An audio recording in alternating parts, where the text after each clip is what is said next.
好 practice paper one 嘅第4條，好啦 percentage 關錢事嘅，咁喺 DSE 嚟講都比較常見嘅。咁首先啦，無論佢其實無論佢係 MC 又好定係 long Q 又好啦，大家都記住兩個概念就得㗎啦。OK，cost 佢係 based on 佢個 selling price， 咁中文嘅同學就係佢個成本。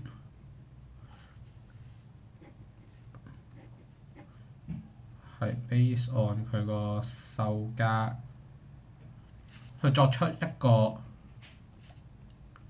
決定。OK， 到底佢係 loss 啊定係 profit？ 咁中文嘅同學就係到底係唔可以寫添，佢到底係虧啊定係贏 ？OK， 好啦，所有題目咧 cost 成本同埋 selling price 售價都係咁樣嘅關係。好啦，再嚟咯喎 ，OK。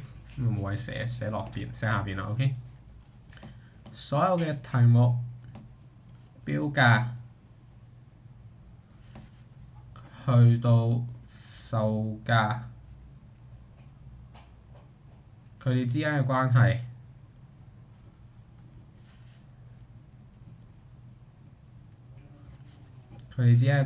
都係 discount 折扣。OK，discount 折扣有冇問題？好啦，咁喺呢條咧，佢同你講成本係360，跟住佢要賺幾多？佢要 percentage profit 係30%，即係呢度要賺30%。OK， 咁其實我哋知道佢 selling price 係幾多㗎？順住去揾嘅話係用乘法，得唔得？突咗出嚟嘅話係1加。OK。咁所以佢嘅 selling price 其實即係幾多啊？佢嘅 selling 其實即係等於360乘1加30%。OK， 咁就會等於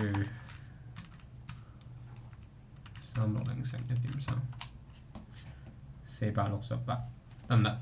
好啦，咁佢最尾賣出去係468，呢個468佢仲有個折扣嘅喎，喺呢個位。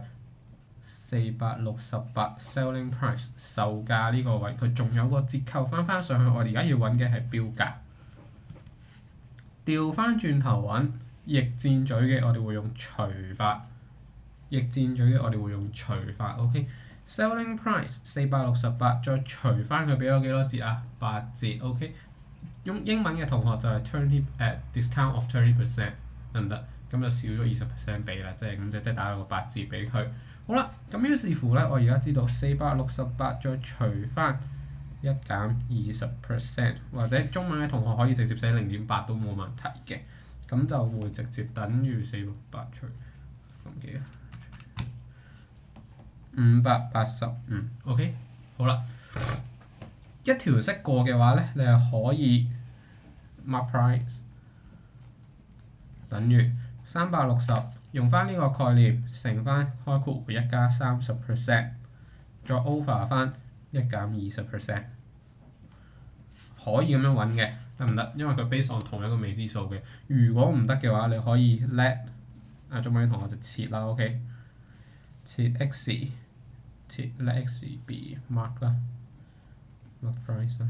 咁我唔使咁多啦 ，OK， 切 x 為佢個標價啦。好啦，切完 x 為佢嘅標價嘅時候咧 ，x 係標價乘翻個20%，OK， 標價乘翻80%，因為佢少咗20%，所以1減20%。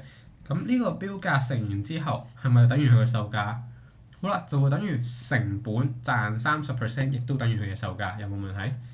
就會等於成本乘翻佢利潤要30%。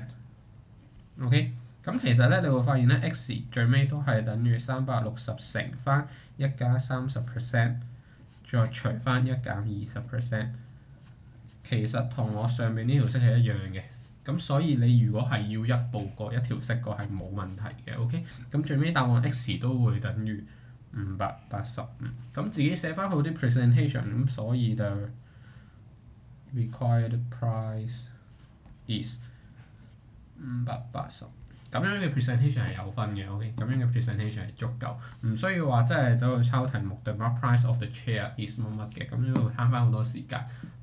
即係如果課係攞星嘅同學嘅話，OK。